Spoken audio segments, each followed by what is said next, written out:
And welcome back, everybody, to another episode of MLB DFS Quick Hits, your Friday, April 8th edition.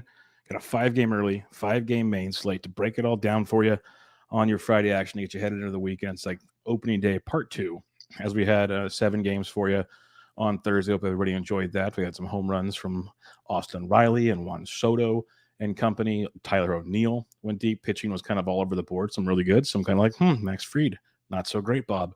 But some other guys did pretty darn good. And that's baseball. That's opening day. Kluber almost made me look really bad. He pitched great. Only went 4 2/3. Couldn't get the dub. Waino was the chalk as we expected. He did what he was supposed to do against that Pirates team, which we might be targeting a lot this year. Hendricks looked pretty good if you played some FanDuel. Burns wasn't horrible, but he gave it 3 runs. Burns but Hendricks looked pretty good as well. So lots of fun on opening day. We'll do what we do here on Quick Hits. We'll get you in. We'll get you out. I'll do a brief preview of the 5-game early slate, as always, like we do in the past. On early slates, come into the Fantasy Degens Discord. It's free. Answer all your questions in there like I do for everything. But come check us out there, and then I'll preview the 5-game slate. As usual, real quick, I'm on Twitter at BDentric. If you have any questions, I'm there or in the Discord. If you can give a rate and review on iTunes for MLB DFS Quick Hits, we'd appreciate it, as well as Bench with Bubba, the season-long fantasy baseball podcast for you, coming out 2 to 3 times a week. So check that out. If you'd like to watch the podcast instead of just listen to the podcast, go check out the Fantasy Degens YouTube channel where you can get all the good stuff as well. All right, your totals for the 5-game early slate, at least for the ones we have as of this moment, because you have Boston at New York, total of 8.5. White Sox Tigers, total of 8. We're waiting on Milwaukee and Chicago as usual. Wrigley Field, you got to wait on the totals there. Oakland, Philly, 7.5. Baltimore and Tampa Bay, 7.5. So a fun little 5-game early slate. Chances of rain in Detroit, chances of rain in Chicago. Let's keep an eye on those situations. Tampa Bay is obviously in a dome. Boston and New York already got postponed to today. So keep an eye on all that stuff. But when you're looking at the pitching, you got Garrett Cole at $9,800 versus Boston. Cole's a great pitcher, an elite pitcher. You never know. Boston's got a good offense, so it's tricky. I'd rather Brandon Woodruff for 95 against Chicago. We saw Chicago have some fun versus Burns, but I'll take that $300 savings. I'll take Woodruff versus the Cubs any day of the week, and that might make him more popular. I think he's a great cash game play with some tournament upside as well. This Oakland A's offense is dreadful, so Aaron Nola at $9K is definitely in play too. I prefer Woodruff over Nola, but you save another $500. You got that going for you. Then you got Giolito, who said he should be good for 5-6 innings. He hopes. We'll see. The White Sox are saying other things about their starters, but Gio could go. He's $8,400. You got some elite options up top here. I'd rank it Woodruff, Gio, Nola, Cole for me. Price point and opponents dictating that. But I like that Woodruff-Gio combo. The Detroit offense will be better this year. Don't get me wrong. But I do like those quite a bit. Now, if you want to save some bucks in some tournaments, Nate Eovaldi at $7,400 against the Yankees is pretty spicy. We know the Yankees offense is legit, but you get EO, who can get a ton of strikeouts, get you 5 innings hopefully, and get you some nice DK scoring at 74. And then, of course, I love me some Erod at $7,100 against the White Sox. No Yohan Moncada. Still got some studs in that lineup of Abreu and Eloy. And Tim Anderson won't be there either. You got Lou Bob. So you got some nice matchups there potentially for Erod to have some fun with at $7,100. Then if you're looking to save some even more money, you got McClanahan at 66. He might only go like 3 innings, though. There's talks about the Rays guys getting ramped up very slowly, so keep that in mind. Could be good because it is Baltimore, but I think John Means on the flip side. Tampa Bay's got a lot of platoon advantages at times, but Means can get strikeouts. Pitcher's ballpark in Tampa, hopefully. It's a very, very GPP play, but $6,100 is intriguing. So up top, Woodruff, Gio, Nola, Cole. I think Woodruff and Nola is probably your cash build, but you can't go wrong with either Woodruff, Cole, Nola for cash. I like Gio as a little bit of savings against Detroit. Then if you want some tournament plays, Eovaldi's very intriguing. Love me Erod at 71. And then John Means is your Uber tournament play at $6,100. If you're looking to stack things up on this slate, a lot might look to the Yankees versus Eovaldi. I'll pass. I'd prefer to go the Brewers versus Justin Steele. Steele's a good young arm, but he's just not going to cut it. Left-handed pitcher there. A lot of nice right-handed bats in that Brew Crew lineup. Even Keston Hiura should get a start, which will make my buddy Mike Kerwin quite happy. So take a look at some Brew Crew bats. They'll be very popular for good reason. I think the A's, as much as they're going to stink, they're going to be tournament viable from time to time. They're going to be cheap. You got like your Tony Kemps, your Seth Browns, and some others. Just see what the lineup looks like. But we know Nola can get hit from time to time. And that Phillies bullpen, they've made it better this year, but there's still some sketchy spots before you get to the back end of it. So that can kind of be like your Pirates angle. Didn't work so well on opening day, but if you've been a long time listener to the show, You know how we do things, and if you find that when that thing pops off, which we've done in the past with the Pirates and the Royals and other teams, it's big. So the A's could be that angle today. White Sox, I'm going to pass. I think Detroit's interesting. Gio's very much in play. At the same time, it's kind of a boomer bust with Gio, as we know, plus that White Sox bullpen. Still good, more on the back end. So the Detroit bats are quite intriguing versus Gio if you want to take advantage of that.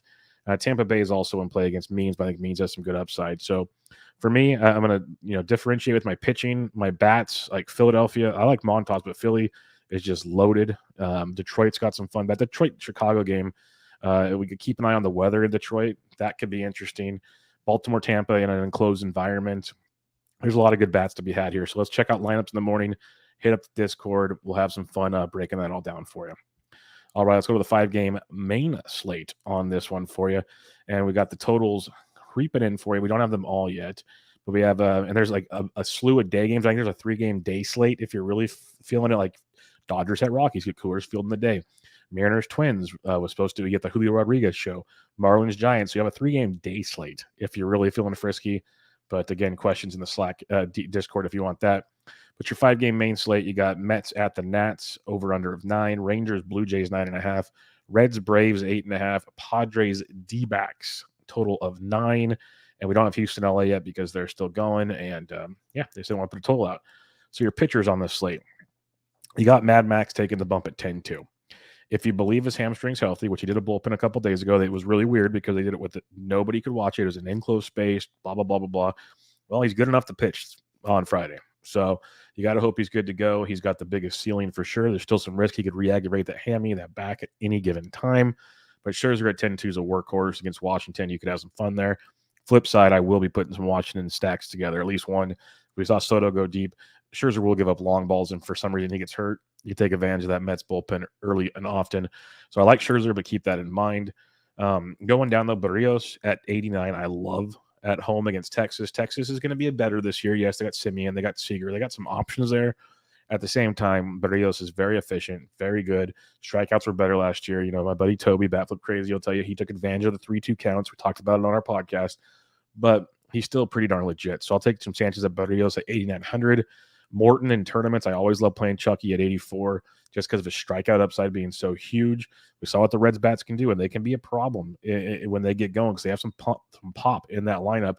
But I still like the strikeout upside because they do strike out a ton. So Morton 84 is quite intriguing. For some savings, Josiah Gray, big-time home run issues, but big-time strikeout stuff. So in tournaments, Josiah Gray at 76 is in play. Other than that, though, you can roll the dice with the Jake Odorizzi at 58 if you're feeling frisky, but I don't like a lot of the punts. A lot of people like Reed Detmers at 66 for Houston, but he won't go too deep into games. He was filthy, so if you want to take him for 66, hope he goes 3 or 4, doesn't allow a run and gets you like 5 Ks. That's very doable for Reed Detmers at 66 if that's something you want. So if you want to go that route, you can. We saw, Houston only scored 1 run through 4 as I'm recording this right now. So you can take advantage of it, and Detmer's got nasty stuff there coming the left side, but just keep that in mind. So mainly it's a Scherzer, Barrios, Morton night for me. That's where I'm focusing. But in tournaments, you can make arguments for Gray, Detmers, and I guess Odorizzi if you need to. I'd rather not. But I'm gonna stay up top for the most part. Maybe sprinkle in some Detmers and Josiah Gray on this one. All right, let's check out the bats on this 5-game late main slate here. Catcher's position. Max Stassi, if you aren't using Odorizzi at 43 is nice, but I like some Kelly, some good old, I want to call him Chip Kelly, but it's Carson Kelly of the D-backs, $4,200. He crushes lefties. That's his thing. Hits them very well. It's Sean Manaea making his Padres debut. If you've listened to the show long enough, Manaea will beat us from time to time, but we stack against him a lot. It usually turns out pretty well. So some Kelly there at $4,200. I like a lot in this one. Travis d'Arnaud at 4K versus Riverson Martin. So Martin's a good young arm for the Reds. A, probably won't go deep into the game. B, he's a lefty, and we know d'Arnaud can hit lefties well, so he's not a bad one at 4K. I kind of like Kelly a little more at 42, but Travis probably has the better matchup at 4K if you really want to break it down. Some cheaper options, though. Alejandro Kirk, if he's in the lineup for Toronto at 34 versus John Gray. I like that one quite a bit. The thing is, after Gray, you get the Texas bullpen, which is horrific. Very bad Texas bullpen. So keep Kirk in mind at 3,400. Maybe Jorge Alfaro gets to start. He didn't start on Thursday. That was Austin Nola. He got the start. So you can get some Alfaro at 31. has a bit of a discount.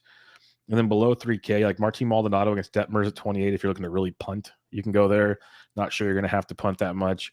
And then just see what else comes out in the lineups if you want to punt catcher. But paying up for Kelly or paying up for at 4K for Travis d'Arnaud or options, and then Kirk at 34. Those would be my three catchers to kind of target right now. First base position, you got Vladito at 59, Toronto. People like John Gray a lot, but people like Toronto much, much more. So they should be very popular, and it's a great matchup. I think I do like John Gray, but he can get in trouble. Like I said, that Texas bullpen ain't going to cut it. So Vladito at 59 is worth the look. If you are fading Charlie Morton, Joey Votto's fine at 54. It's expensive. That's the weird thing is fading Chucky's expensive, but Votto would be a good piece of that because no one's going to roster him at that price. I mentioned Josiah Gray loves to give up the long ball. So if you want to stack up some Mets bats, Pete Alonso, Big Meat Pete at 53 is in play for you as well. Jared Walsh versus Odorizzi at 52. In years past, Odorizzi's had reverse splits. Righties have hit him better than lefties, so keep that in mind. But Jared Walsh mashes right-handed pitching, just destroys right-handed pitching. So Walshy at 52 is in play for you as well. Some other ones to look at, and it's not gonna be as warm on Friday as it was on Thursday on the West Coast, but still a little toasty out here. Going below the 5K, though, you got Josh Bell. You could try to target home runs for Scherzer if you choose. That's always an option. But we could probably save some cash. Like Luke Voigt versus Merrill Kelly at 4K. Christian Walker had a big spring the way he's hitting the baseball. He's $3,800 versus the lefty Manaea. That could be a nice little tournament play for you as well. And other than that, unless you're fading Barrios, because you can get Brad Miller at $3,100. He's been leading off for right-handed pitching in spring training, so you can get a leadoff hitter for Texas at $3,100. He's first base or outfield eligible, so that can give you a bit of a discount if you're looking to go that route.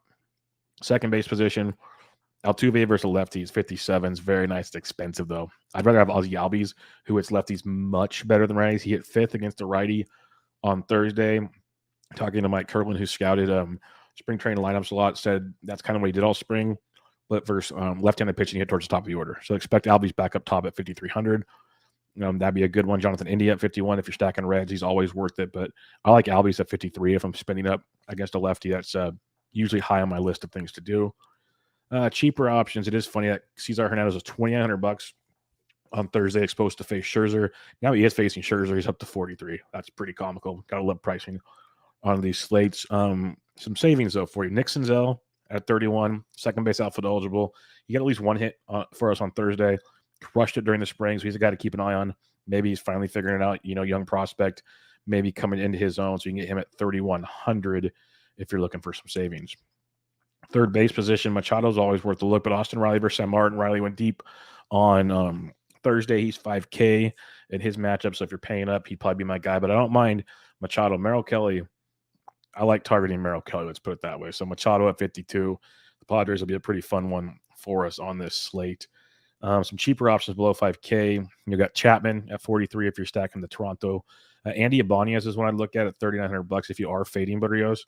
Ibanez can hit. He's going to get his chance finally. So keep him in mind for you. JD Davis at second against the lefty on Thursday. He might not even be in the lineup on Friday versus Josiah Gray. So keep him in mind. He's only 31. Tyler Wade, whenever he comes back, he's only $2,500. Third base shortstop for the Angels. That's a really good value. The way he can get on base, steal some bags, and score some runs. So keep Wade on your list if he comes back to the lineup. Shortstop, you got Bichette at 6K. Man, Toronto is priced up. Gotta love it. But Bichette at 6K, I like that a ton, honestly. But Francisco Lindor at 48, I don't mind. Got at least one or two hits on Thursday night. He's one of a big bat versus during the spring. So I like him at $4,800. You got Dansby Swanson at 45 if you're stacking the Braves. Only downside, he's a little farther down the lineup than most of us would like, but still someone you can take a peek at. I'd probably rather have Lindor, but don't mind Swanson in a Brave stack. Aledmus Diaz might get to start for Houston versus the lefty. Detmers at 37. Perdomo has been starting for Arizona at shortstop. He is $3,300. Nice little value versus Sean Manaea for Perdomo. Hung Sung Kim of San Diego is $2,700 if he cracks the lineup. That's a good value as well. I mentioned Tyler Wade earlier, is 25. CJ Abrams is only 23. Did not start on Thursday. Maybe versus Merrill Kelly will get the start because the lefty started with Bumgarner, so maybe with the righty on the mound to get some CJ Abrams action at $2,300, which would be a very nice value for your fantasy lineups. Heading to the outfield for you, you can go Shohei versus Odorizzi at 63 if you want, no problem. But Soto went deep on Thursday. I love him versus Scherzer at 62. I mentioned it on the show yesterday that there's like 10 guys priced higher than Soto, and it was ridiculous. I don't care who's pitching. So they readjusted here, even though it's still Scherzer at 62. Still like it quite a bit if you want to go Soto. But you got George Springer, Teoscar Hernandez at 57 and 56. Love them both. I prefer Teoscar, but if Springer's leading off, he probably gets a bump, especially in cash. So keep him in mind. You got Tucker and Jordan versus lefty. Don't love it, but if you're stacking Houston, don't be scared off of it because they're both just beasts. And Detmers won't go that long. Just keep that in mind. He's not going deep in this game unless something really efficient happens. Joe Adell got price adjusted. He's not like $2,300 anymore. He's $4,500. Still in play, but the price has moved up. I like me some value on Tyler Naquin at 42 versus Charlie Morton. If you're not using Morton, that's a good price tag. Lourdes Gurriel at 42 is a nice cheaper piece of Toronto if you want to go there. Maybe Raimel Tapia makes the lineup for Toronto at 41. Nice little value for you too. Marcell Ozuna can hit lefties well. He's 4K versus San Martin. So some good looks there. Love me some Tommy Pham and his OBP skills at 39. Probably more of a cash play than a tournament play, but definitely checks the boxes for you in his matchup. Mid 3Ks, Brandon Marsh. I think he's hitting like 8th on Thursday. He can make the lineup versus Odorizzi at 35, so he'd be an intriguing value in Anaheim, especially if you're stacking things up. Not sure I want a one-off with Brandon Marsh, but a cheaper piece of an Angel stack, I can get behind that. If Dom Smith cracks the lineup for the Mets, maybe he'll DH and hit up in the order because righties on the mound said JD Davis. Dom Smith is only $3,200, so that'd be someone to definitely keep in mind as a nice discount in that Mets lineup for Josiah Gray. Mentioned Brad Miller at 31 if you're looking for some savings there. As you go down below 3K, they're already adjusting pretty quick. Like Yadiel Hernandez is 27. If you're stacking the Nats, it's not the worst thing if you're stacking, not a one-off.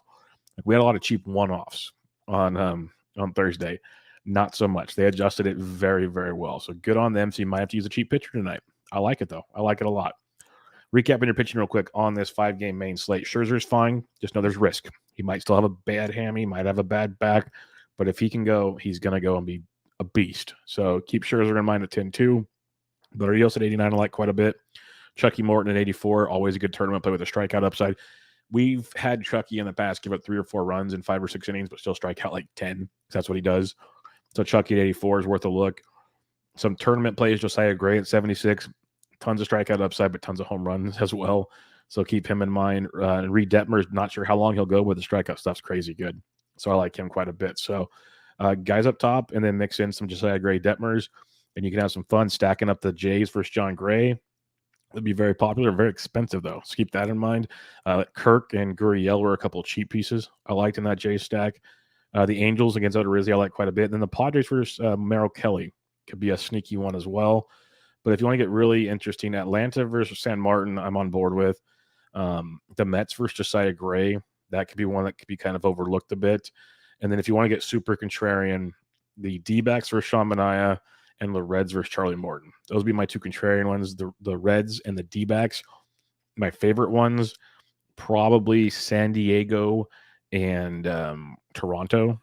But we'll have to see how lineups look, see how that all plays together, see how it pricing works with your pitching. That's what you're looking to target, which makes all of this all kinds of fun. But if you need some help on that stuff, remember you can hit me up on Twitter at BDentric or come join us in the Fantasy DGen Slack chat where we'll get you taken care of in there. It's free. Or Fantasy DGen's Discord, sorry. If you give a rate and review on iTunes, we'd appreciate it. Or go watch this on the Fantasy DGen's YouTube channel. Give it a subscribe, a thumbs up. We'd really appreciate that as well. If you're looking for some season-long fantasy baseball content, Bench with Bubba coming at you at least 2 times a week, if not 3 times a week. Bubba in the Bat Flip on Tuesdays, Bubba in the Bloom on Thursdays, usually a guest on Wednesdays, depends on the week. Go check all that out. Give a rate and review on iTunes for that as well. But that wraps us up, folks. I'll be back with you guys on Sunday night / Monday morning for Monday's action. But 5-game early, 3-game mid slate, 5-game main slate discussed for you here as usual on MLB DFS Quick Hits, your April 8th edition. I'm out.